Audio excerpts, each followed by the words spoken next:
Look how far we have come. National interests and international interactions.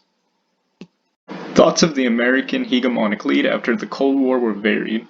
Differing opinions formed three prominent subgroups of realism: power transition realism, power balancing realism, and nationalist realism.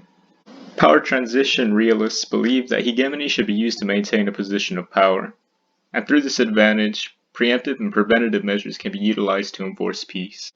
In contrast to power transition realists, power balancing realists do not believe in maintaining hegemony, but instead favor movement towards an equilibrium, as they believe an equilibrium is more likely to yield stable international relations. A good example of power balancing ideals can be found in Nori Kadagiri's journal that entails how a disruption of power that weakened Russia and empowered North Korea incited North Korean aggression, escalating tension between North Korea and Japan. Nationalist realists prefer to keep out of international affairs in exchange for an increased focus on domestic developments. To much debate, the United States initially enforced a power transition perspective in response to the 9/11 terror attacks, whereas power balancing realists suggested strengthening diplomatic relations and nationalist realists urged for a hasty retreat after retaliatory action. Multipolarity poses an interesting conundrum between power transition realists and power balancing realists. Power transition realists see rising powers as a threat to American hegemony and thus a threat to the distribution of power, whereas power balancing realists see it as a favorable concept that invokes a balance of power. The prevalence of asymmetric powers has unfortunately exemplified the concept of asymmetrical warfare, in which small powers operating outside of the established government seek to use destruction to further their political agendas.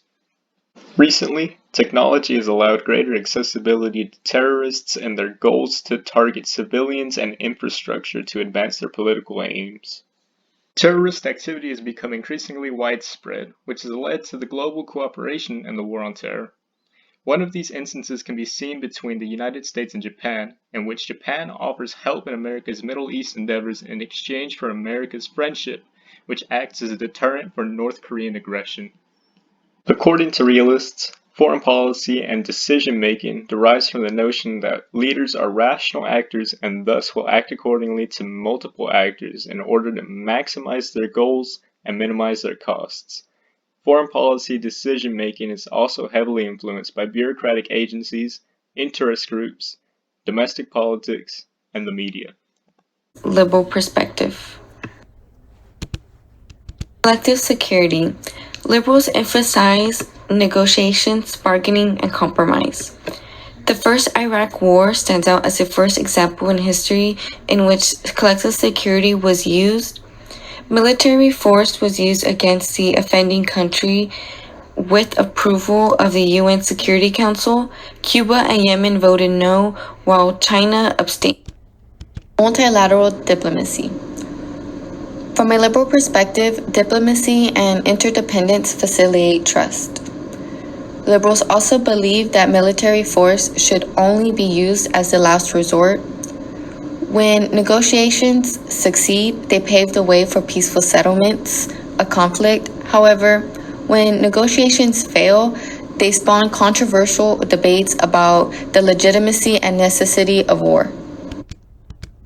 Interdependence from a liberal perspective allows repeated interactions that build confidence and trust not only between government but throughout society. We look at two forms of interdependence, the first being economic and the next being social interdependence. Economic interdependence creates mutual wealth and narrows political differences. From the liberal perspective, China and the US will create so many benefits that neither country wants to risk these economic benefits for the costly struggle of war. Social interdependence brings opportunity for states by creating international institutions that can reduce the influence of state actors. Transactional non-government organizations are the main actors of international affairs. They typically are not for profit and are independent of the government. At the domestic level, liberals want stronger domestic institutions to mitigate ideological and material disparities. Popular movements among groups in society are also influencing governments to reduce involvement in global economic arrangements. At the individual level, liberals call for a more effective leadership, better information, and more open dialogue. Liberals also call for respect for human rights and individual dignity. Nationality and geography connection.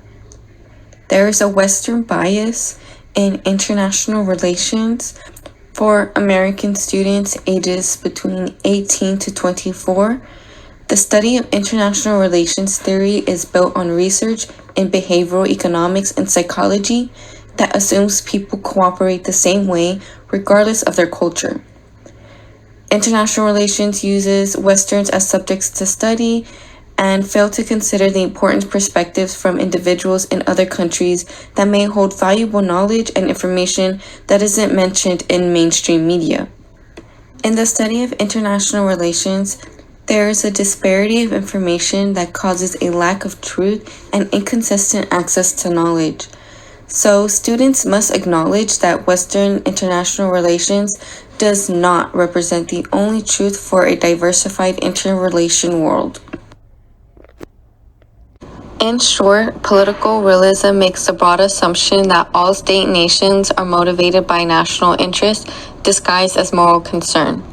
Realists stress the competitive and conflictual side of international politics. In contrast, liberalism tends to emphasize cooperation. In this view, liberals believe states should interact with one another through negotiations. Thank you for watching. We hope you found our video to be a resourceful study tool.